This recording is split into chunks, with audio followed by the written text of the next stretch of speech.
made the IEEE Fair. Assalamualaikum viewers and welcome to Engineering Post. IEEE Fair 2026 दूसरा दिन Karachi expo centre. Adnan टपाल साहब हमारे साथ अमी जी वली जी एंड सन्स से हैं, बात करते हैं। Thank you very much Adnan साहब। जी थैंक यू। अदनान साहब, आपका चूँकि बिज़नेस के जो मामलात हैं वो तो चलते ही हैं और वो सारे, लेकिन आप चूँकि इंडस्ट्री एक्सपर्ट हैं तो मैं आपसे थोड़ा सा व्यू ये लेना चाहूँगा कि जो इस वक्त सिचुएशंस हैं उनको किस तरह देख रहे हैं और आपको क्या लग रहा है कि पाकिस्तान इनमें से किस तरह से बाहर आएगा बड़ी अच्छी सिचुएशन में, या हमें अभी मज़ीद स्ट्रगल की ज़रूरत है?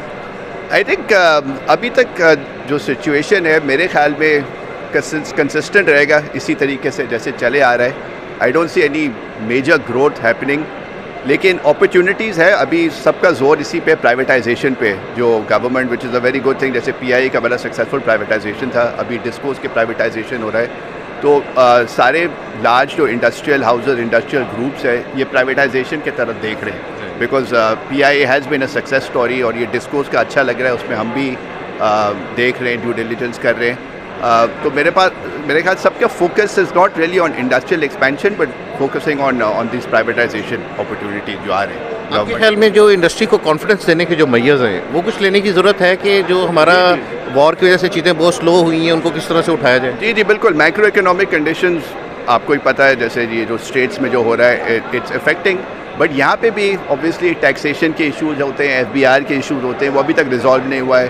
तो छोटे इंडस्ट्रीज़ के लिए स्पेशली बहुत ही झंझट होता है ना, मतलब 1000 आपके पेपर वर्क, उसमें बंदा फंस जाता है।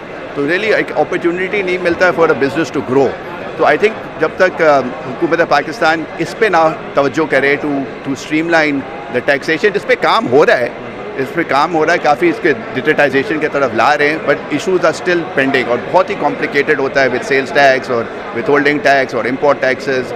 तो इसमें काफ़ी इशूज़ है। फिर सेल्स टैक्स रिफंड्स के साथ भी बहुत, तो लिक्विडिटी क्रंच है, इसमें कैश का क्रंच है अनफॉर्चुनेटली, जो स्टकअप है गवर्नमेंट के साथ in the form of refund. जब तक ये मसला ना हल हो, I think to see growth rates of 7-8% वो मेरे ख्याल में मुश्किल होगा।